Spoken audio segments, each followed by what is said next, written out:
To get yourself off meds or to lower your meds, can't depend on quick fix products like cinnamon, apple cider vinegar, and what else is out there? Certain products that say they'll lower your blood sugar. The only thing that'll work is cutting your carbs and sugars. I only eat 30 carbs per day, and I eat from the low carb list of foods that we have on our website and Facebook group. You have to eliminate all the foods that spike your blood sugar, and some of them will be potatoes and rice, of course, but any other starchy vegetables, which would be like peas and carrots, beans. I'm talking about navy beans. We can eat the green beans and the yellow beans. And, of course, cow's milk. Legumes, which are like peas, and peanuts are also legumes. Lentils are legumes.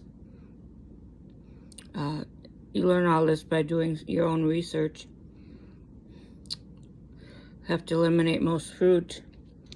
Fruit is nature's candy, and there is a lot of sugar in fruits. I do eat a few blueberries or berries once in a while, probably a fourth of a cup, so they don't raise my blood sugar. Have to eliminate all grains. Of course, corn is really bad. Rice, wheat, oats. People think you can eat oatmeal, but that is a grain. There's recipes out there for the keto brand of oatmeal, which I think is made with almond meal. And let's see, barley, bran, wheat, couscous, etc.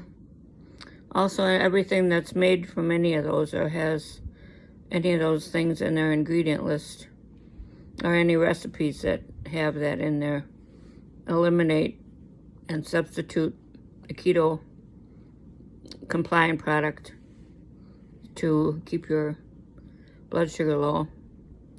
So vegetarians out there most likely will need to be on meds to control their blood sugar if they are eating the starchy vegetables. Also, it's a known fact that we do eat a lot of meat, unprocessed cold cuts. For example, you can look up a piece of ribeye has a lot more vitamins in it than a vegetable protein. So lots of eggs, hard-cooked eggs every which way. Hard-boiled is my favorite.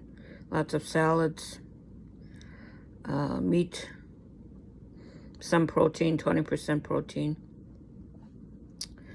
So that's just a little update on what to do if you find that your blood sugar is rising.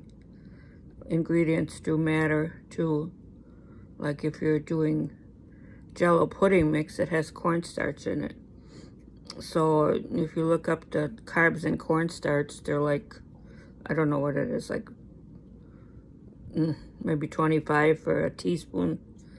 So all of that adds up. So putting in a lot of things you have to make yourself without cornstarch, which look up a low carb sweetener and a low carb thickener, and use that instead with some whipping cream, and cook that up to thicken it, and add an extract like banana flavoring or maple flavoring, all the different extracts they have out there now. Those are compliant and don't contain any sugar and carbs. And I don't know, Penzeys, I suppose, would be the best place to look for extracts. They probably have the biggest supply. Alrighty, just a little catch up today. I have been down pretty much because of all the heat wave we're going through, but today it's pretty nice. It's only in the 70s here in Wisconsin, and I love it. Okay, take care. I'll see you next time. Bye.